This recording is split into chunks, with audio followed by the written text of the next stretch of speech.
Okay, we are going to make this pot. Okay, so now the thing is, this is quite the same on each side, so you have to work on it. If it's not right, just erase until you get it right. And if you can't get it right at all, what you can do is make a stencil.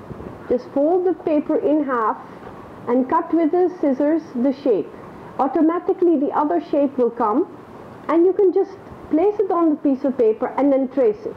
I've not done that, but if you don't know how to do it, this might be a good way to start if you have to make very things with even sides, like this pot.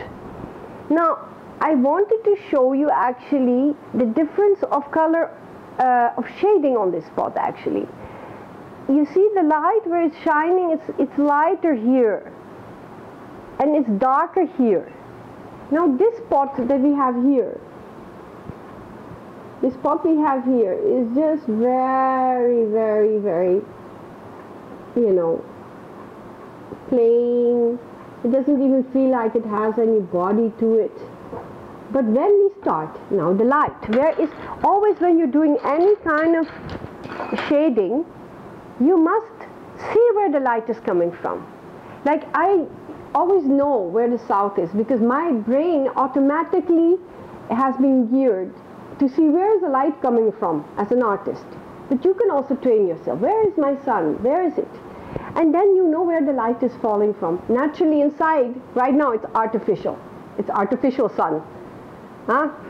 So Saurabh in this case is providing the light. So then the light will fall on this vase on this side. How do you show that this side is darker?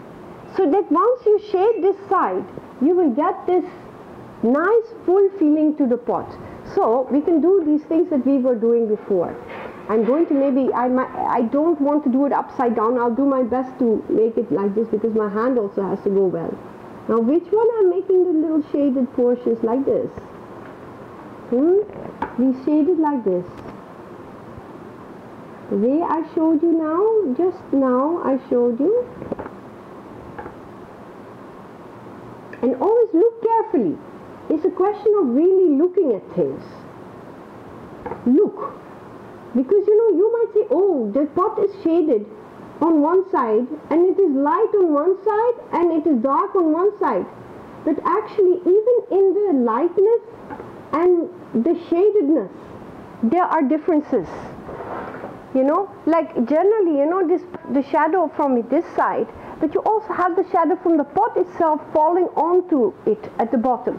So let's make this portion a little darker here. So what happens? You're getting more shape to the pot.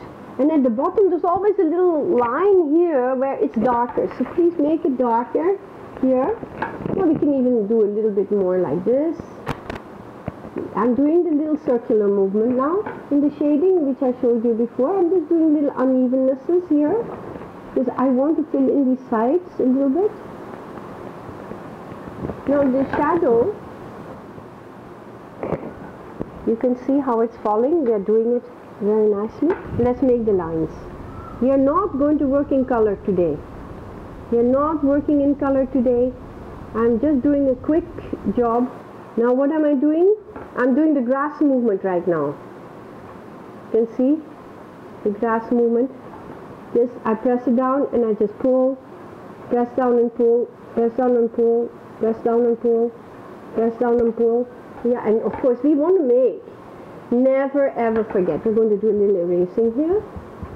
Never forget that there's more to the shadow than just the pot. Where it all, see there are these little dots here.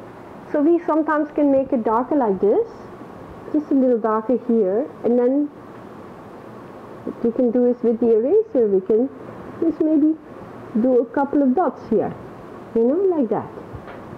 We can even put a few lines here with the eraser.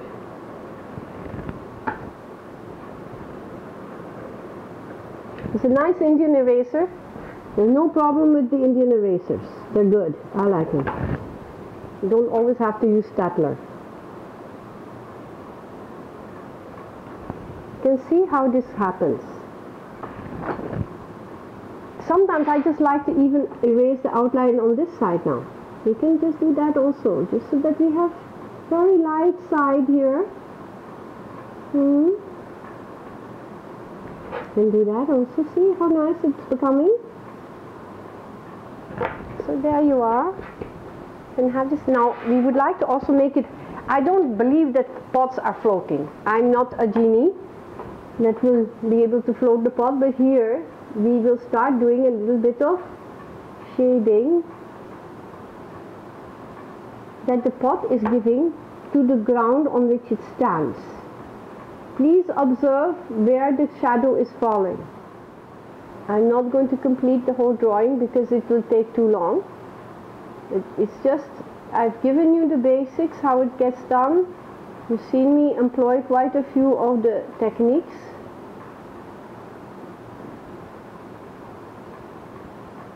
Okay, so now you know that the pot is standing on something. Generally, if you're going to paint something like this, please make a good background. Even if it's a plain one, but make the shadows. If there's a wall behind it, you can make a second shadow of the pot on the wall, for example. I'm finished for just now.